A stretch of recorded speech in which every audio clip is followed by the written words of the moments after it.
I was listening to In My Life by the Beatles, and I believe George Harrison wrote the line,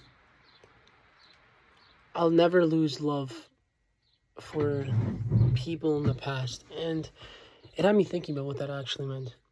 And the way I interpreted it was, just because we don't... Heraclitus once said, we don't step in the same river twice. And what that essentially means is, everything is constantly in flux. Every person, idea, cells, it is all in flux, even more than I can articulate and comprehend. So,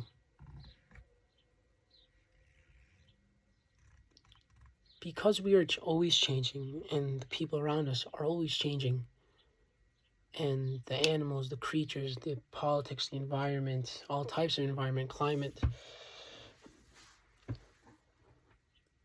we should not lose love for the people of the past, even if we don't necessarily are friends with them, or if we do not agree with their ideals these days. If we loved anything once, I believe that we're going to love it forever, regardless of the distance, of the time, of the trauma that is later caused by these people, by these objects, by these times. If we love it once, we're going to love it forever.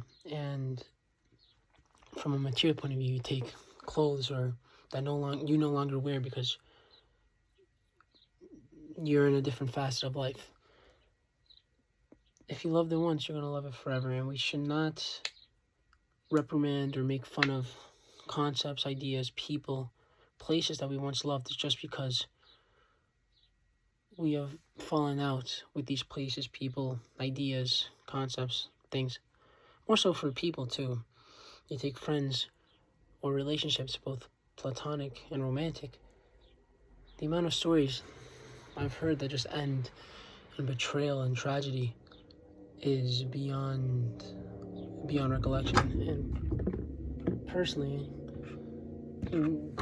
that is due to a multifaceted array of reasons that is partly due to the degeneracy that the Western world is becoming. But don't ever forget that if you love them once, you'll love it forever. Although you may not actually love it forever, the past, future, and the present, it is all in the same. It's all one. It's an illusion that we have to separate the three. I mean, of course, because semantics and we have to label certain time frames and words, yes. But in terms of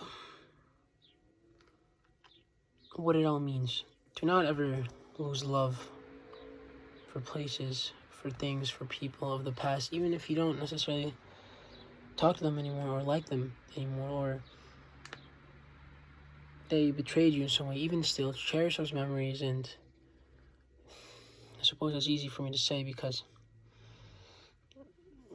I've never been betrayed to the extent where someone dies because of it, or a bigger, whatever the consequence may be. But if you loved it in the past, you're going to love it forever. Although you may not actually love it forever, appreciate that in that moment in time, it was once yours, and you were once a part of it, both tangentially and intangibly. Both as an intangible and as a tangible. Now think about your past relationships with virtually all people or places, who you were. And love it to the extreme. And appreciate the moment for what it was. Because you're never ever going to meet that person or place again as the person that you are today compared to the person you were in that moment in time.